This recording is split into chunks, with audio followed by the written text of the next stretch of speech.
Okay everyone, welcome to part 3 on the Terminator build series.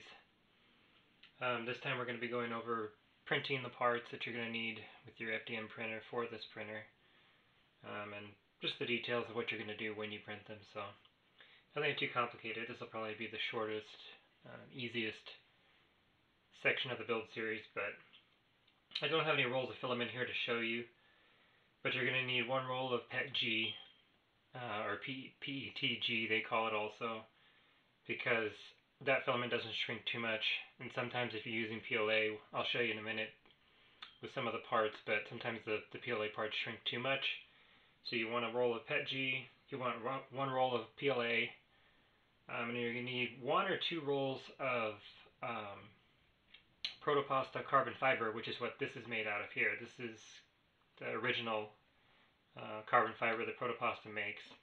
Or you can also use their HTPLA version 3, which is the newest one as of now. And it also is very stiff, takes high temperatures, and won't deform easily when it gets hot. So you can use their HTPLA or their carbon fiber filament. But I'm not sure if you're going to need 1 or 2 rolls of the carbon, because I had to reprint a lot of parts and make changes even after I thought I was finished. So I'm not sure. I think 1 roll will make it, as long as you set up your printer correctly so that you don't have any wasted prints with that filament. But I'm not 100% sure. So at least 1 roll of carbon, 1 PLA, 1 PETG, or you can use their HTPLA. Okay, so just really quick before I show you the parts, I've told you what size rolls you need and what type of plastic, but you want to make sure you have a 0.6mm nozzle. That's just my recommendation because it's going to print large parts like this fairly quick, and it'll be accurate enough to not cause problems. You could use whatever size you want, but I would recommend a 0.6mm nozzle. Make sure that you have a heated bed on your FDM printer. If you don't have a heated bed, you probably won't be able to make these parts because they're going to deform and warp during the print. Make sure your nozzle will get at least 240 degrees Celsius, which is necessary to print the carbon fiber. The PETG is fairly high, and also if you use the HTPLA, that also has a pretty high temperature. Another thing I wanted to mention when you're printing these parts is just the general settings. You want to make sure that you're printing at least 2 walls for all of these parts. And I use 0.7mm as my wall thickness. So my walls were usually, my perimeters they call them, were usually between 0.65 and 0.7mm. I use 30 to 40% infill, depending on the part, how strong it needed to be. I use 2 or 3 base layers, which is basically these lines you see are what they call top and bottom layers, because they cover the top or the bottom of the part. So the bottom layers I use 2 or 3. The top I use 4 to 5 to make sure there was no defects or anything like that. Make sure the part is actually flat on top.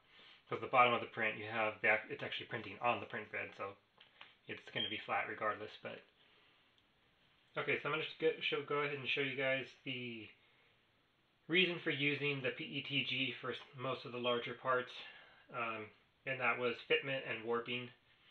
And they're also just easier to clean up. When you go to clean up all of the little strings and blobs from the nozzle, it's actually much easier to clean in PETG. PLA is very, very hard to clean up. You have to really work and be careful not to cut yourself with the blade you're using. So I used, for most of my prints, I used a snap-off blade like this. That way I can extend it out as far as necessary. Sometimes I'll even extend it out to where I can't reach, and I'll have to just put it inside the part like this and flex it a little bit, but then I can use it to shave off things that I'm cleaning up. And obviously be careful with these so you don't slash yourself. And then I also use this, which is something I showed you earlier in the build, but these are really nice for cleaning up as well as reaching parts and holding nuts and stuff, because they've got such long needle nose tips. So for example, this part here, the main build arm, you can't really get in here with the blade. You can in some places, but it's actually easier to get in there with this and just literally basically close the pliers down like this, and you can grab little imperfections and strings and stuff and just basically scrape them or clip them off, because these things are so precise. But I'm going to go ahead and show you guys this this filter box here. This is why you want, one of the main reasons you want PETG is the shrinkage. This top here fits inside the main body of the filter, and you can't see it, but there's a lip inside here that drops down inside, so the air can't sneak in past the filter, and nothing can fall out. So if you printed this out of PLA, by the time this box shrinks a little bit from the plastic cooling down, and the lid shrinks, I don't think the two would fit. You would probably have a very hard time getting the lid to slide in here, and if you did, it would probably try and pop right back out. So for large stuff like this, just use the PETG. This doesn't have to be really strong or stiff or anything anyway. You basically are going to print the top, clean it up, print this, clean it up. In the back here, you'll see this on the Thingiverse page. This is basically a spacer. It's like a little wire, almost like a wireframe type of deal. It's about 5 millimeters thick, and the reason that's in there is you can look down in here from this angle, and you can see it basically makes a gap for the air to flow through, because otherwise when the air is traveling through this filter box, set this down real quick, when the air is traveling through, it would only travel here from the top of the filter. You would have to travel diagonally down here, and you would get a reduced flow because you can only go like this. So having that spacer allows the air to flow all the way down into the bottom of the box and then be pulled along the bottom. So the entire area of the box is utilized, even though the fan only covers, a small area.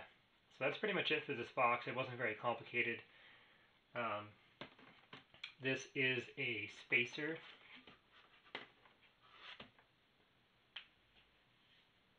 This is the spacer for the fan.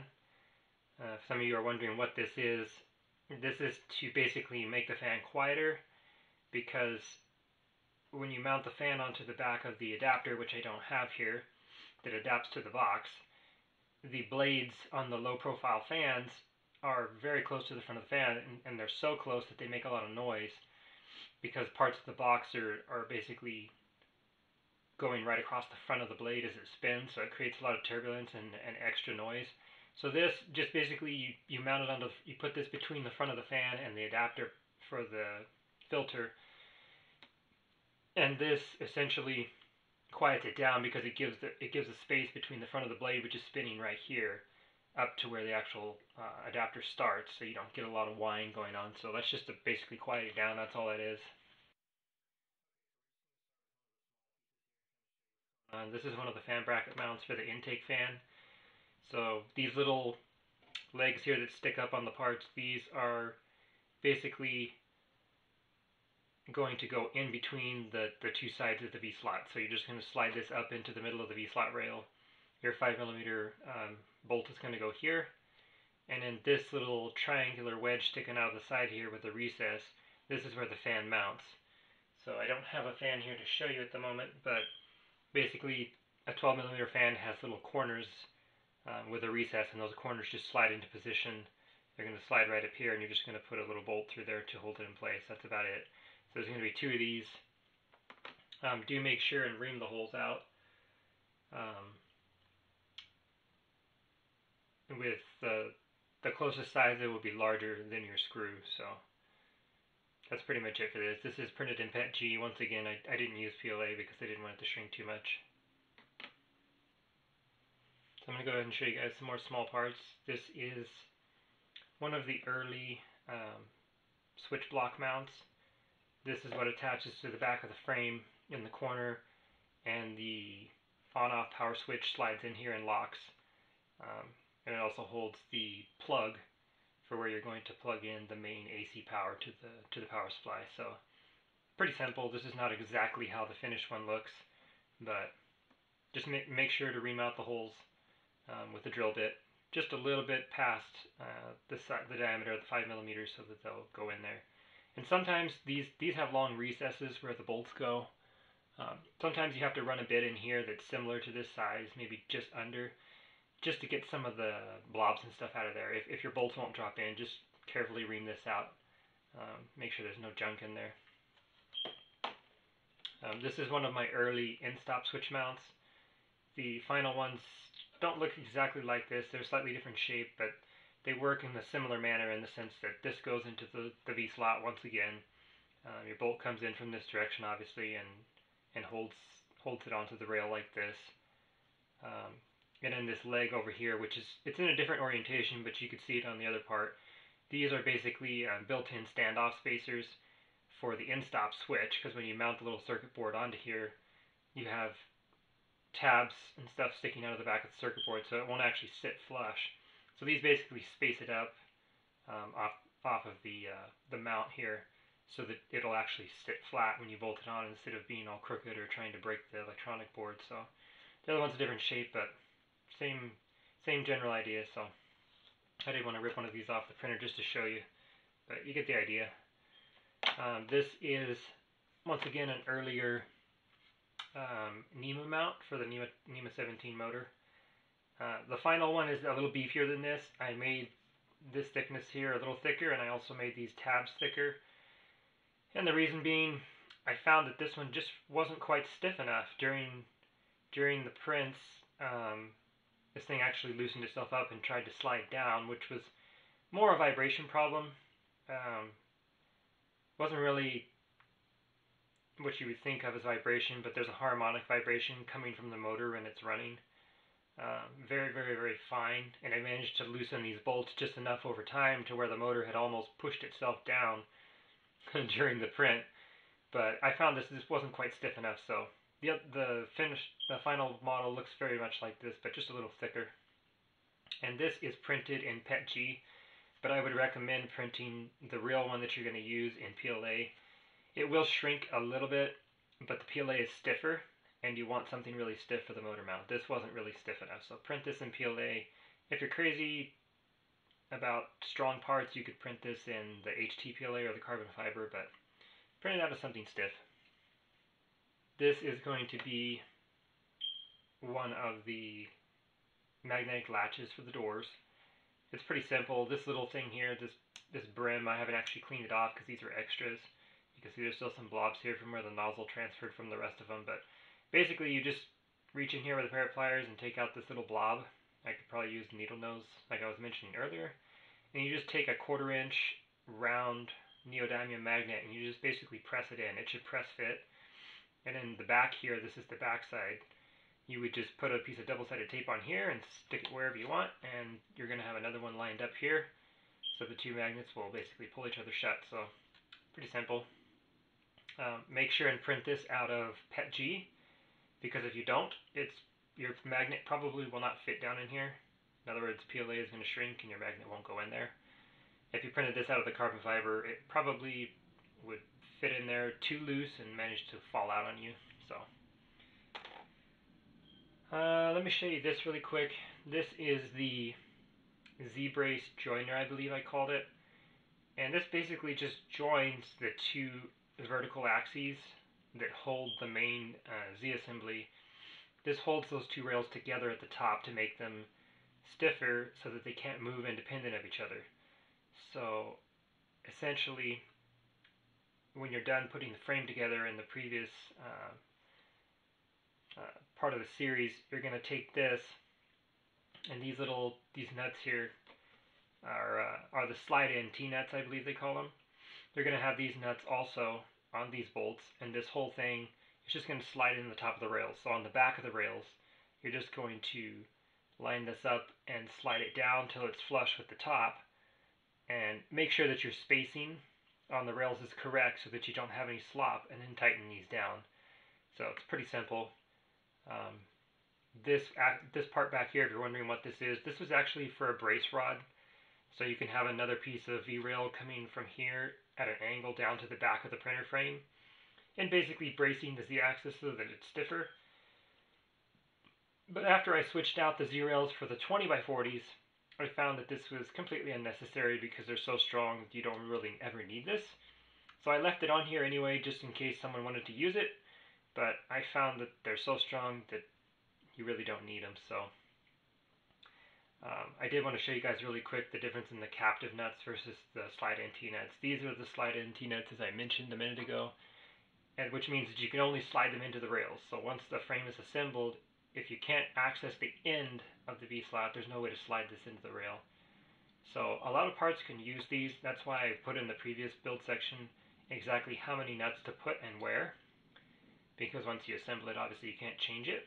But there are some places where you want some parts that can just basically be set down onto the V-slot. And when you set them onto the V-slot, you can bolt them on, and then just basically when you unbolt them, you just lift them straight off, and the nut comes with the part. And that's advantageous in certain situations. I don't have a nut here to show you, but the captive nuts, or I think they call them the spinning wing nuts, or I don't remember what they call them, but basically they slide down into the slot, and when you turn the bolt, the nut spins and locks underneath the edges of the V-slot rail and tightens down. So that's pretty much it for that part, the joiner brace. I'm going to show you guys now the early Z platform. So the designer that designed the Crystalia build that I borrowed the main print arm and everything from, this was the early head design. I'll grab another part here real quick. I forget what this is called. I think it's called the platform splitter or something like that. But essentially, you have, set these down here. You have the main arm here, which this changed, so this is very similar to what the final one looks like, so we'll just keep this one. But essentially you have the main arm, then the platform splitter goes right here, like so. You have a bolt going from the top here down to the bottom, and you have these side bolts coming in, which is where this yoke mounts. So this yoke slides over here, and then your bolts come in from the side with nuts on them so that you can basically clamp the yoke and keep it in place. But what I wanted to show you guys was, I did modify it slightly. The final version has a little post, or like a protrusion sticking up here in the middle, and that's to make sure it can't spin, because the original designer had set up two screws to be mounted here so it couldn't spin. But these are problematic because the screws don't fit the holes in the other part, and if you upsize the holes, then they end up too big and then it's sloppy, and this is something that you don't ever want to spin. So I just put a simpler geometry, almost like a post right here sticking up, and what that does is it goes up into this top part here so that it can't wobble around and spin when it's mounted. In other words, when it's clamped up here, it won't actually spin around because you don't want it to spin when it's clamped. So print this final one in carbon fiber. This stuff is kind of slippery, and that's bad. I'll show you why in a moment. But print this in the carbon fiber or the high temp PLA. This yoke design was the old one, but I just wanted to show you anyway what it used to look like. And basically it's designed so that it can swivel this direction, front to back, and when you loosen these two wing nuts here and here, this also swivels left to right. So in other words, if the right side of the platform is hitting the screen before the left, you could adjust this. But I found having this was just unnecessary. It was extra weight, so I just eliminated this this axis or adjustment here completely. I'll show you the final version here. As you saw in the previous videos, this is the final version. So I set this down here.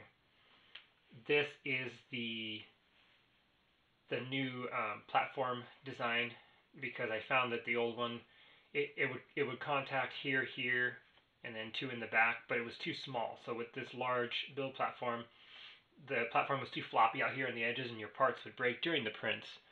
So essentially, I redesigned it so that you would have 5 mount points. So on here you can see 1, 2, 3, 4, 5, and that ensures that there's no weak areas on the platform. In other words, when the platform is moving up and trying to peel the parts off the bottom of the VAT film, the FEP film, you don't want this platform twisting or deforming, or it'll break your part. So this entire platform is very stable, and this is printed out of PLA. So this new yoke design, it's printed out of PLA. You could print this out of the carbon fiber or the HTPLA if you needed to, but I found that it wasn't really necessary.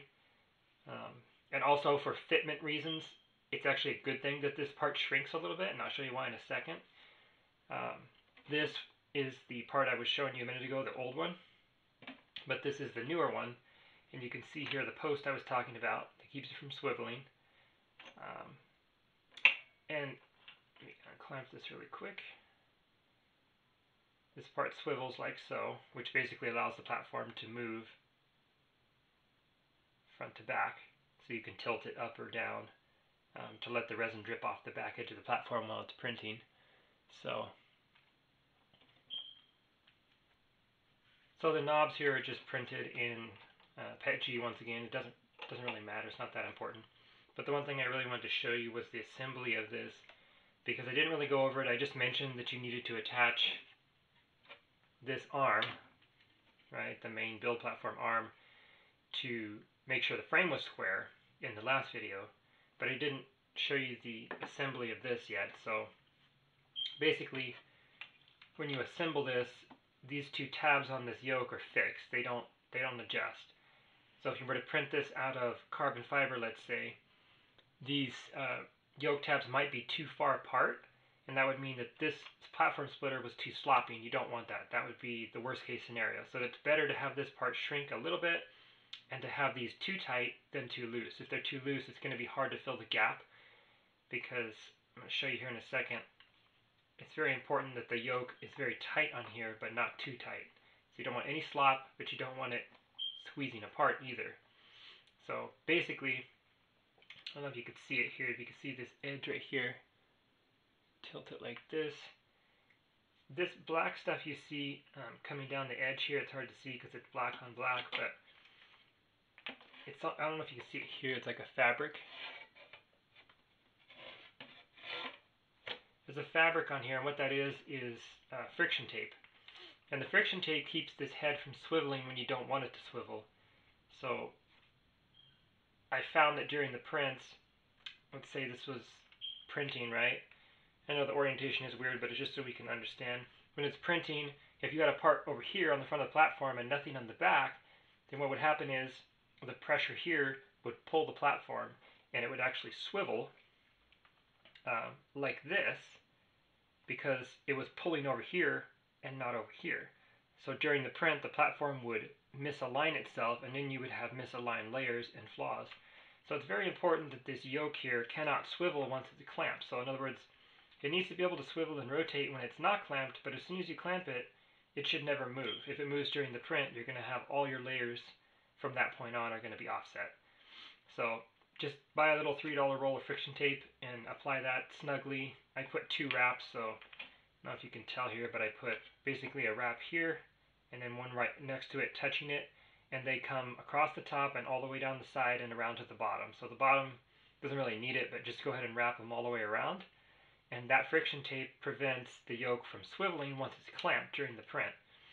But you want to apply the friction tape first, and then you're going to sand the inside of these yoke fingers here with sandpaper, probably just some 220 grit. So get a little piece of wood and some sandpaper and sand the inside of these until it slides onto here.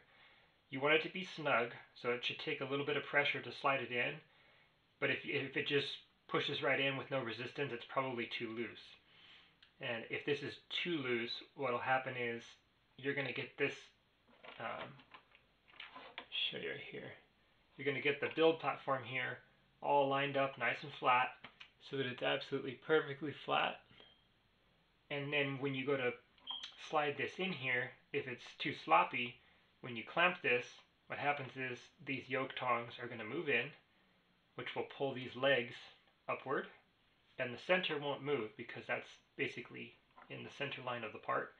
So these outer legs from this little notch here are going to flex inward if it's too loose, and these edges of the platform are going to move up, which means that they'll no longer be touching the bottom of the vat, so you're only going to have contact in the middle.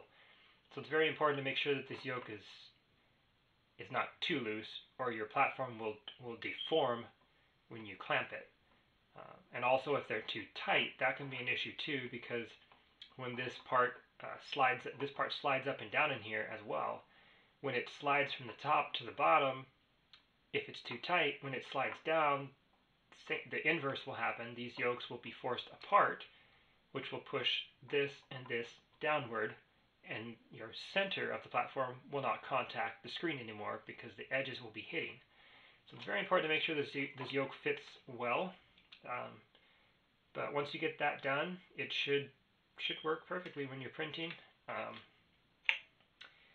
So make sure and print this in carbon fiber, but these are the parts you can just print them in PLA. Do not print this part here in PETG, the platform holder. Don't print this in PETG, it's going to be too flexible. You want something really stiff, and PLA is pretty stiff, so far PLA has worked for me. Okay, so by now you're probably wondering, why has he not talked about this part? Well, we're getting to that part. It was kind of to help me set up the camera and figure out where to put my parts so I could show you. We're going to show you the arm really quick here.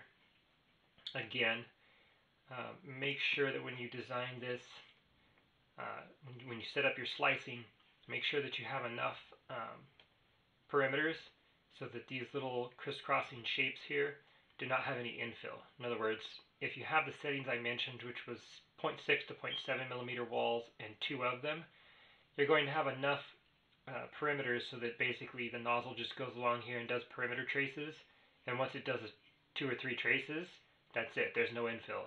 If there's a little tiny infill here in the middle of the crisscross points, that's okay, but you don't want the nozzle to be doing infills in these straight sections because it's going to cause a disaster, both with the time and also with the finish of the part. It's going to be really a rough finish. So the actual arm used for this is shorter, so that this box looks bigger. It is. The final arm just got moved forward by 20 millimeters, and that was to make up for the difference of the new Z-axis rods, which were 20 by 40, so they're double. So I had to shorten this up, but that's actually a good thing because the shorter this arm is, the less leverage there is working against the bearings. So it actually makes the arm stiffer and stronger. And you'll notice also, this part doesn't have it, but you'll also notice on the part on Thingiverse, if you look right here, there's some holes down in here.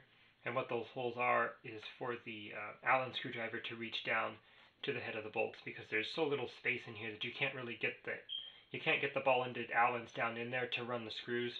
So I put basically recessed holes so you can put the screwdriver in from here through the hole and just run the bolt straight in with no drama. So that's pretty much it. Obviously this is printed on a heated bed with this side down to make sure it doesn't warp, but make sure this has 40% infill, because if it doesn't, it's probably not going to be stiff enough here in the back area. This is a little bit thicker on the final version, and right up in here you want this to have a pretty high percentage of infill so that this is very stiff and strong. So print this out of carbon fiber like this, or HCPLA. Don't use PLA, don't use PETG. They will not be stiff enough or strong enough. So okay, now that I'm done teasing you guys, I'm going to show you this. This is half of the LCD platform, or I call it the LCD bed.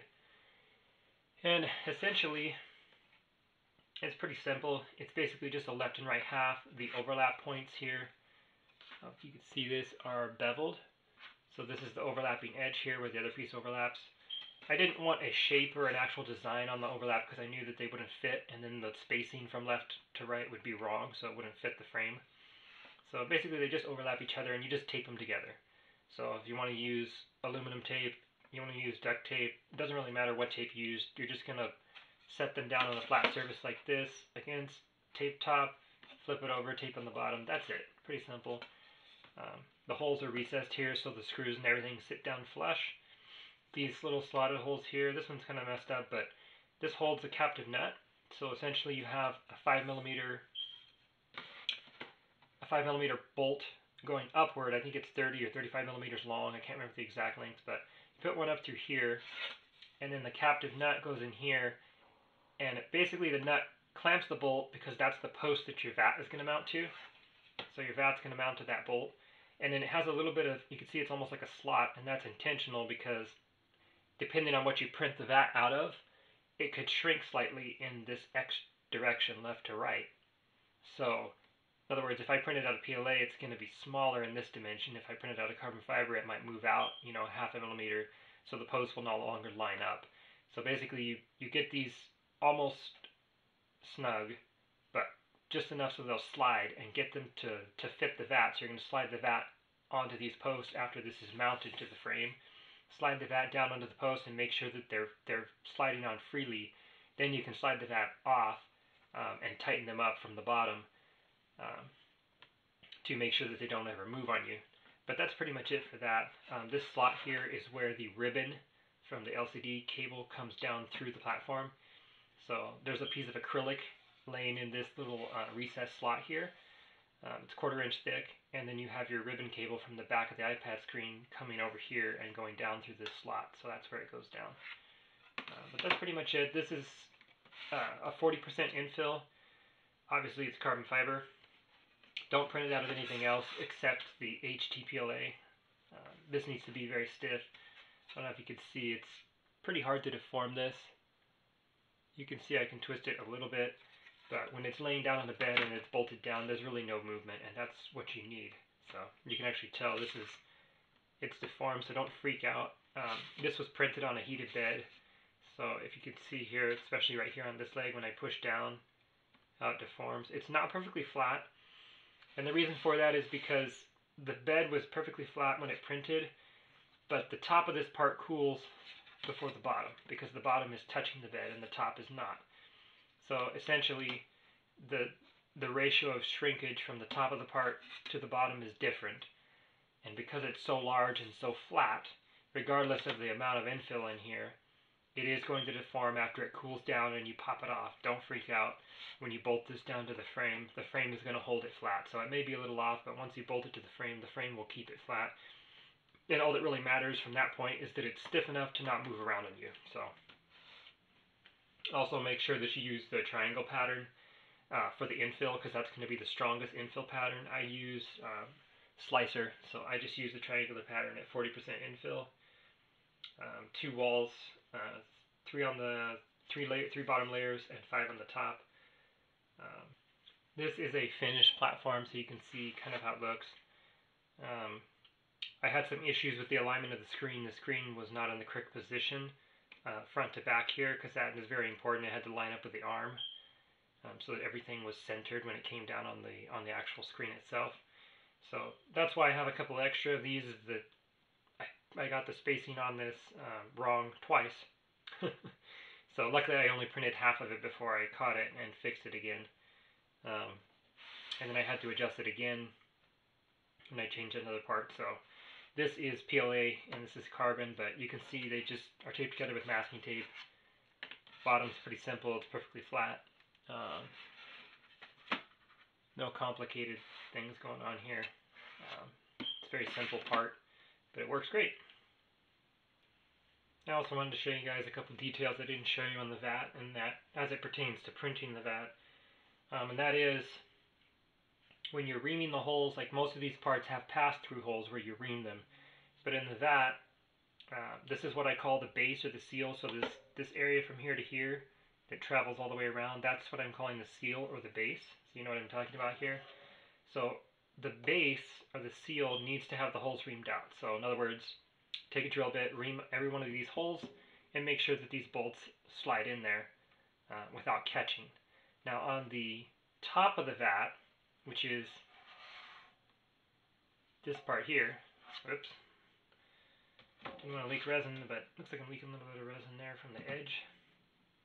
The top of the vat here is got the same holes, obviously, for each of these bolts in there, but you do not ream the holes on the top. So if you were to ream the holes on the top, these bolts would have nothing to thread into. So you're only going to ream the holes on the seal, not the top. So you're going to clean the inside of this out with a pair of pliers and a knife carefully. Make sure you get all the sharp edges off. Take some 300 or 400 grit sandpaper and go around this edge right here. So this edge right here where the FEP film wraps around this lip, you need to soften that and make sure there's no sharp pieces with some 400 grit sandpaper. Obviously, because you don't want to rip the FEP film when it's clamped on there. But do not ream those inside holes. The top part is self-threading, so these bolts basically thread into the PLA, and that's it. There's no captive nuts, there's no inserted nuts, there's nothing. So I just wanted to show that really quick.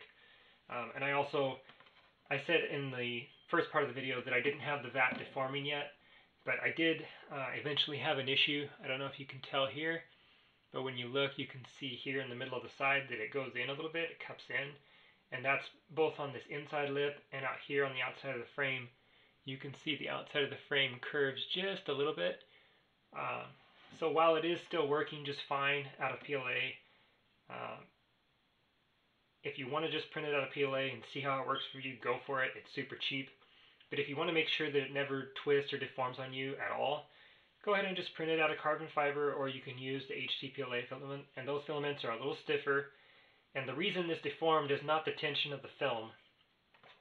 The reason it deformed is a combination of the film tension and the heat during the print, because during the print I don't have an air temperature placed inside the printer, but if I had to guess, I would say probably around 110, 120 degrees is what the air is in there when it's printing for a couple hours, which isn't really that hot, but it's very, very warm.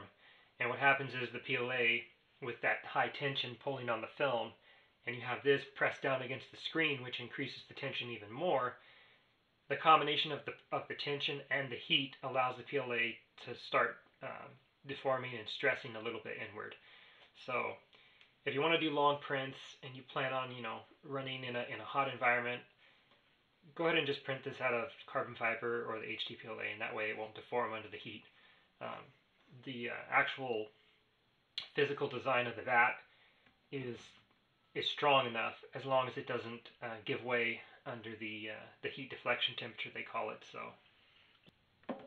and the one last thing I wanted to mention for printing the vat is orientation, and that is print the top exactly like you see it here, which is upside down. So you're going to print the top of the vat on the platform, and there's only going to be supports right here under these tabs to support these mount tabs. That's it.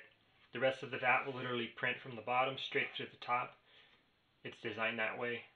The seal here, you're going to print it upside down as well, because the bottom here is recessed for these, or actually, I'm sorry, the seal you're going to print right side up. So this surface here that I'm touching would be flipped over on the build platform. So this is the build platform here, and the other side would be the top. These are angled beveled holes, but they printed fine with no supports, and that's what I would recommend, is to not use supports, because it's going to be harder to clean them up if you do have supports in there than if you just left them alone. The angle of the holes seems to be fine when they print, and the top has ridges and stuff that can't be printed upside down in an efficient manner. So, and I just want to show you guys one last thing here at the end of part 3, just a little bit of tease. This is a leg for the crisis figure. I am going to be showing you the entire figure assembled when the build series is complete, but this is just one of the legs, just to kind of show you one of my successful prints now that it's completely finished. I had great success printing in the hard red resin. It prints fine, small details very well, and doesn't, for the most part, doesn't snap off during the prints. So, very good success as far as the percentage of parts that stay on the supports. You kind of see the bottom of the boot there, the sole pattern. And on the back of the leg here, it's not super visible because this is a translucent resin, but you can kind of see the muscles there as they transverse up and down the leg. So, very, very happy with the result of this leg. And I'll be assembling it, like I mentioned, and showing you guys the finished figure at the end of the series. So, stay tuned for part 4, which is going to be electronics, I believe. And that'll probably be split into 2 parts, because the electronics is going to get complicated. Even though it's not really that difficult per se, it's going to be a lengthy part of the series. So, thanks for watching, guys.